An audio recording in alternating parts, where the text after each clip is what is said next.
Ukraine और Russia के बीच चल रहा युद्ध दुनिया की सबसे बड़ी चिंता बना हुआ है। 2 साल से ज्यादा चल रही जंग का अंत कब होगा, फिलहाल इसका जवाब किसी के पास नहीं है। हजारों लोग मारे जा चुके हैं, लाखों लोग अपना घर छोड़ने के लिए मजबूर हैं और हालात हर दिन और बिगड़ रहे हैं। शांति की उम्मीदें जगती हैं, पर हर बार हालात ऐसे बन जाते हैं कि रास्ता बंद हो जाता है। इन दिनों जो चर्चा का केंद्र बना हुआ है वो है रशिया के राष्ट्रपति व्लादिमीर पुतिन और अमेरिका के राष्ट्रपति डोनाल्ड ट्रंप की आमने सामने हुई मुलाकात।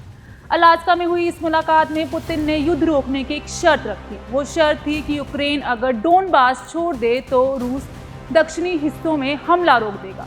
सुनने में ये समझौता युद्ध खत्म करने जैसा लगता है, लेकिन इसके पीछे की तस्वीर कुछ और ही है। अब सवाल ये उठता है कि आखिर डोनबास में ऐसा क्या है जिसकी वजह से रशिया इसे कब्जे में लेना चाहता है और जंग रोकने के लिए तैयार है, वहीं यूक्रेन इसे खोने की कल्पना भी नहीं कर सकता।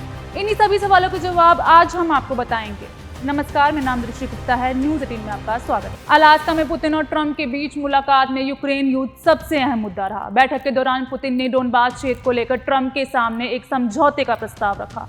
सूत्रों के मुताबिक पुतिन ने कहा कि अगर यूक्रेन अपनी सेना डोनबास से हटा लेता है तो रशिया दक्षिणी यूक्रेन में हमले रोक देगा और मौजूदा फ्रंट लाइन को फ्रीज कर देगा।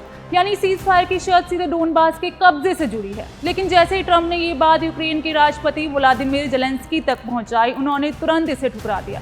जेलेंस्की ने साफ शब्दों में कहा कि यूक्रेन की अखंडता से खिलवाड़ किसी कीमत पर मंजूर नहीं है। पश्चिमी देशों ने भी रूस के इस डील को नकारते हुए यूक्रेन का समर्थन किया। तो आइए अब जानते हैं कि आखिर क्या है डोनबास जिसकी वजह से पुतिन यूक्रेन के साथ जंग रोकने के लिए तैयार है।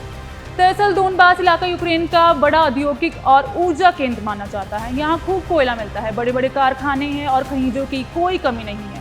अगर रशिया इस पूरे क्षेत्र पर कब्जा कर लेता है तो ना सिर्फ उसकी पूर्वी यूक्रेन पर मजबूत पकड़ होगी, बल्कि यूक्रेन की अर्थव्यवस्था को भी भारी नुकसान होगा। सुरक्षा के मामलों में भी डोनबास बहुत अहम है। 2014 से ही यूक्रेनी सेना ने यहाँ बंकर, खाइयां और माइन फील्ड बना रखी हैं, जिनकी वजह से रशिया की बढ़त धीमी हो गई है। अगर ये इलाका रशिया के हाथ चला गया तो उसके लिए खार्किव, पोलतावा और दिनप्रो जैसे शहरों तक सीधी पहुंच आसान हो जाएगी। राष्ट्रपति जेलेंस्की का मानना है कि डोनबास छोड़ने का मतलब है रशिया को और बढ़ावा देना। वो कहते हैं कि अगर ये क्षेत्र रशिया के हाथ गया तो भविष्य में फिर हमला करेगा। यही वजह है कि यूक्रेन डोनबास को लेकर किसी भी कीमत पर समझौता करने के लिए तैयार नहीं है। वहीं यूरोपियन कंट्रीज ने भी पुतिन की इस शर्त को नकारते हुए यूक्रेन का समर्थन किया। ब्रिटेन के प्रधानमंत्री कीर स्टारमर ने ये तक कह दिया कि अगर युद्ध यूं ही चलता रहा तो रशिया पर और सख्त प्रतिबंध लगाए जाएंगे।